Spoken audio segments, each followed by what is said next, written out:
Hi BookTube, and welcome to today's video, which is either a recent reads or a weekly wrap-up. I'm not sure which, because in this case they coincide. So I'm going to talk about Denis Johnson's Train Dreams. It's my first Denis Johnson novel. I've recently read his short story collection, The Largesse of the Sea Maiden. And again, I asked my Denis Johnson guru, who is Curtis Books and Books, which novel I should start with, and this was the recommendation. And the other book I'm going to talk about today is Alex Pheby's Lucia, published by Galley Beggars Press, a really vibrant British indie publisher. Okay, well, I'm going to start with Lucia. So this is the third book this year that I've read, which is about the erasure of the central character, of the narrator. So the first one I read was Rachel Cusk's Outline, and I have a dedicated video to that, where seemingly the central female character was complicit in her own erasure. She'd just come out of a troubled relationship, and it was almost like she wanted to disappear, or at least not leave a trace of herself, or not expose herself. And I didn't find that terribly successful.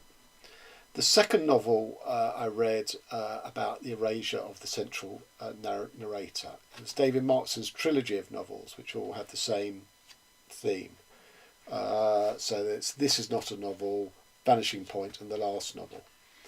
And there I thought it was a more universal erasure. It wasn't just an individual person. And it was talking about the erasure that faces us with the prospect of death. Particularly Vanishing Point. Now I talk about this remarkable book in my postmodern wrap-up, and I'll put a link to that.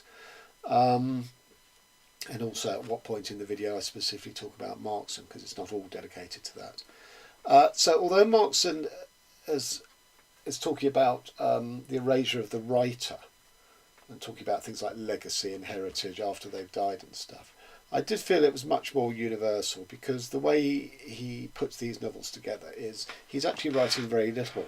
What he's doing is he's bringing together epithets and sayings and quotes from all manner of people throughout history, from religious leaders, political leaders, sportsmen, writers, poets, artists, sportsmen, critics. And through the gaps in that, you get little indications of Markson's own writer character that sort of steers through these three books. And I think it's a remarkable achievement. And I do think it is more universal than Cusk's, which seemed very specific to the character that she was writing. So, which brings us to the third, Lucia, or possibly Lucia. Now, this is a different type of erasure. This is a book about someone in real life who has been erased from history. There's very little trace of her. And that is James Joyce's daughter, Lucia Joyce, who suffered from mental illness throughout her life, and somewhat bizarrely ended up spending a great deal of her life in Northampton, in sort of Middle England, in an insane asylum or a care home for the mentally unwell. And Phoebe sort of goes on the trail of trying to just put together what fragments that we do know about her, and to weave a tale to re-embody, to re-enflesh her, to overcome this erasure. Why has she been erased from history, to all intents and purposes? And it's a really interesting book.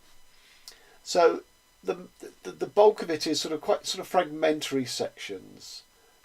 To give some sort of light onto who Lucia Joyce might have been. So there are sections in the mental hospital, which interestingly are mainly told from the point of view of the people treating her or managing her, and I'll come back to that theme in a minute. So, for example, there's a quack psychiatrist who's sort of come up with this remedy that he believes will revolutionise the treatment of mental ill health. So we get a lot of it from his point of view. There's a trip where she goes to the dentist because her teeth are all wrong, because she can't really look after herself. So again, we get it from the point of view of the dentist. And I'm going to read a section of that. There's a section where a boy is sort of paid to burn all her papers on her death. There's a section about, and this is one of my favourite sections, I think, There's a section about the possibility of how tapeworms can lead to mental illness. And it's a brilliant little study on everything about tapeworms, very sort of, thought-provoking. There's a section about where Lucia Joyce herself, or the character of Lucia Joyce, meditates on the hierarchy within the domestic home of the Joyces, on why she can't hit her mother. So James Joyce can discipline Lucia physically and violently. James Joyce can also physically hit his wife Nora Barnacle. If James Joyce isn't at home and Lucia needs disciplining, then Nora is empowered to hit her. And it's a very, very compelling study of the sort of family dynamics through physical and throughout also the book there's sexual abuse of Lucia Joyce. It's said at the hands of her brother, which may be one of the reasons why her psyche cracks. So you get all of these fragments, and then the unifying structure is that in parallel there's a story of two Egyptologists who discover a tomb, and they go down it, and it seems like it's been undiscovered, and yet it's been desecrated. But it hasn't been desecrated by tomb robbers. It's been desecrated by whoever interred the female mummy into the tomb. And this is a consistent story told in very small bites between each of the Lucia Joyce related chapters. And they're trying to establish why this woman, who presumably is a sort of a princess or certainly from a noble caste, has been so desecrated by those who, they've observed all the proper funerary rites, but then they've completely, they've done things like, scratch out some of the hieroglyphics. They've abused the body. They've undone a lot of the sort of the wrappings and everything. And this seems to be the metaphor for what's happened to Lucia Joyce. That potentially she was of this high status because she was James Joyce's daughter, but she has been effaced. She has been erased in the same way as this female mummy was. So on the one hand, you get a constant sort of story through line with the mummy, but on the other, you get these sort of fragments. And I have to say, I felt the mummy sections, although very short, were much more successful because, in the end, I don't think we were any closer to knowing who Lucia Joyce was. And that's the point, because we can't. I mean, this is a very imaginative sort of realisation of who she might have been. But ultimately, it's about the re-effacing of her. It's why she was effaced. All these family secrets. Joyce was this great man. You couldn't trash his reputation by the fact he was a drunkard who beat his daughter, who, him and his wife allowed or turned a blind eye or were ignorant of the fact that their son abused his sister. All these sorts of things. That's why she's been erased. And also the time she lived in as a woman and as a creative woman, as a woman with strange ideas. That society had to, irrespective of the fact that she was Joyce's daughter, society had to sort of, clamp down on that. So what you actually get is a study in her erasure. So we're no closer to her, really. But that in itself is really valuable, I think. I'm not decrying that. And you see all the time, she is a problem to be managed, to be controlled. First of all in the house, by Joyce, by Nora Barnacle. Then obviously in the mental health system, such as it was. She has to be controlled. There's sort of, this guy, the quack psychiatrist, talking about his methods. It's all about control, of hydrotherapy, cold baths, scalding baths, all of this sort of stuff. And then the one sort of slightly more potentially happy outcome is when Lucia Joyce does a scene for Jean Renoir, the film director, where she's dancing. But even then, she is being controlled. She's being directed by Renoir. She's being choreographed. So, despite being the sort of the creative outlet for her, through dance, she's having to sort of kowtow to the orders and the direction she's been given. So that every stage of her life, people are trying to control her. So, is there any surprise that she's been, that she cracks up? And that is the effacement, that she is effaced not only as a conscious act to not appear in history, but her personality and her being and her essence is effaced because people want to control it. And, I did think that was superbly portrayed.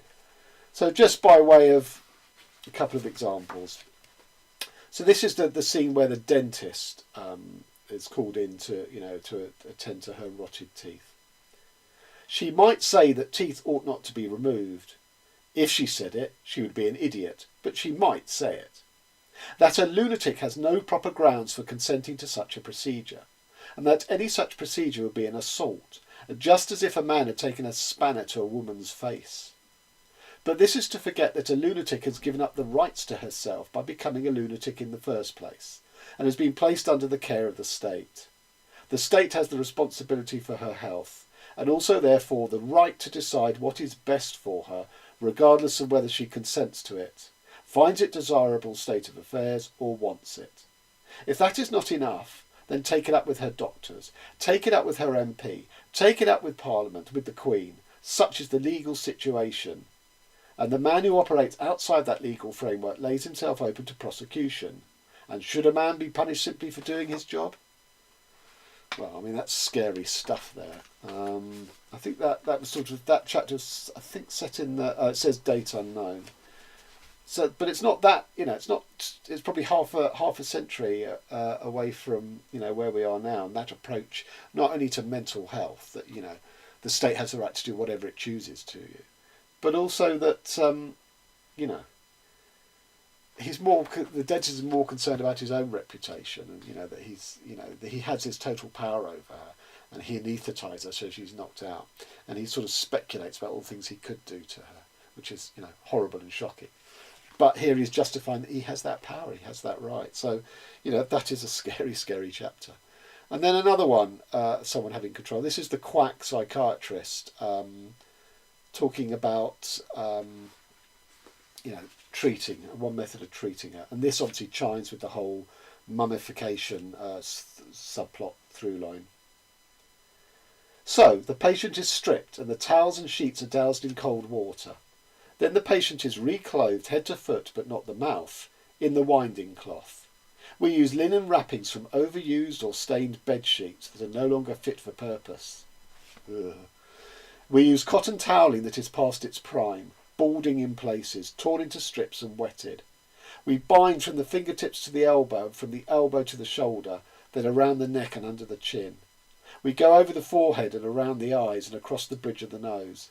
One man holds her still, not so difficult with the frail birds, but never easy. A flinging arm to the bollock can stymie the process, but this is not so much of an issue if pre-medication has been ordered.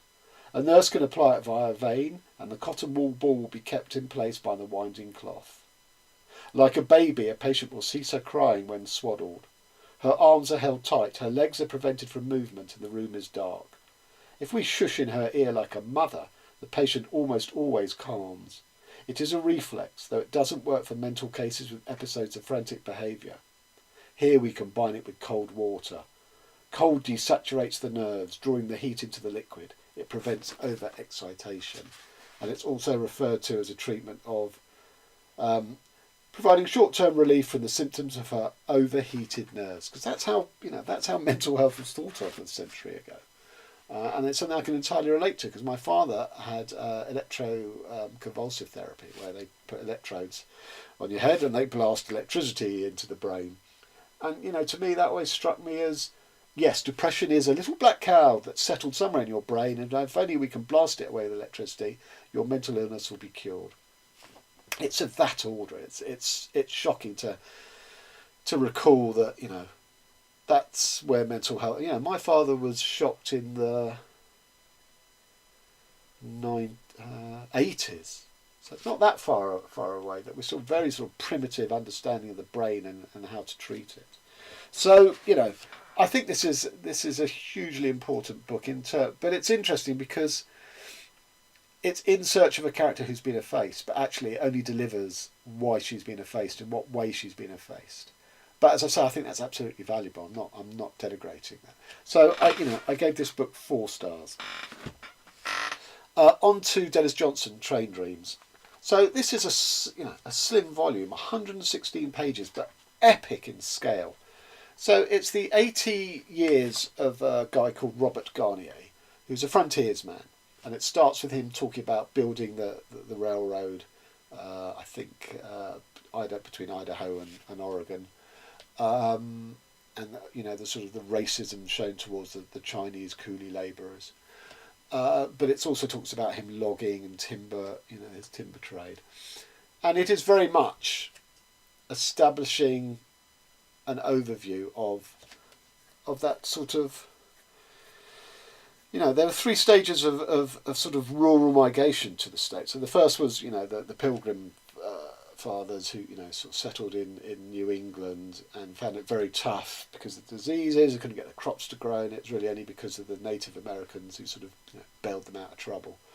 And we all know how that ended.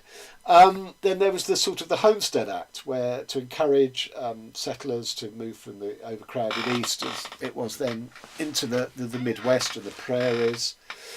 Grants were made by the federal government. And many people took those grants and went on the Oregon Trail and to Oklahoma and all these sorts of places. And, there were no trees on the prairies, so they had to build houses without wood. But it was supremely fertile land once they reached there, but the journey was very perilous, and lots of people died on the trail. And then this is the sort of the third wave of migration, perhaps elucidated by Chinese and Irish migrants, which was to move west to reach California and the end of the continent, and to build the railways that linked it all up and brought America into the modern world. And, again, the economy of this is superb because it starts off about the railways, which sort of kill off the old cowboy myth of the West, because you don't need horses, doing cattle drives anymore. You just load up, freight trains. But interestingly, there's a scene in here where he takes a journey in a plane. There's a scene here where he sees briefly Elvis Presley. There's a scene here about the oncoming of the movie. So it's all about the beginnings of modern America, eating away the traditional frontiers, life and society that is the heart of Robert Garnier's life. So all the seeds are in there. And what I love about this book, and why, for me, this guy, knocks Cormac McCarthy's Frontier books into a cocktail. It shows how genuinely tough it was. There's lots of death in here, but although man may contribute to it through carelessness or idiocy, it is very much at the hands of nature. It is a casual death, unlike Cormac McCarthy, where everything's done by people shooting other people. This is the landscape. This is the tough life that these people lead. In order to establish, life, human life and settlement in these regions, and it pays a heavy toll. Robert Garnier loses his wife and child to a fire that burns down his home, and the grief is beautifully described. And then so's the regeneration, not only of the land, because often burning land restores and revivifies it, but he slowly rebuilds his house out of timber, and it's just a beautifully elegiac book, despite being so short. I mean, it's just wonderful. And there's not much more to say about it, really. You can read it in one sitting. I think I read it in two. And as I say, for me, it is, I know Americans are always looking for the great American novel. And this is possibly too slight to be it, but in terms of that period of history and that region of America, it absolutely is. It absolutely, gets over everything you could want to know about that region and that period. So it was just a supreme triumph, and I'm now, thanks to Curtis, have a new literary crush, Denis Johnson, and I look forward to reading more of his work. Okay, so till next time, thanks very much. Actually, sorry, having said that, I wanted to do a brief update, just tacked on to the end of this. So the first one is my response to the Booker Prize long list. I haven't read any of the books. I've barely heard of any of the authors.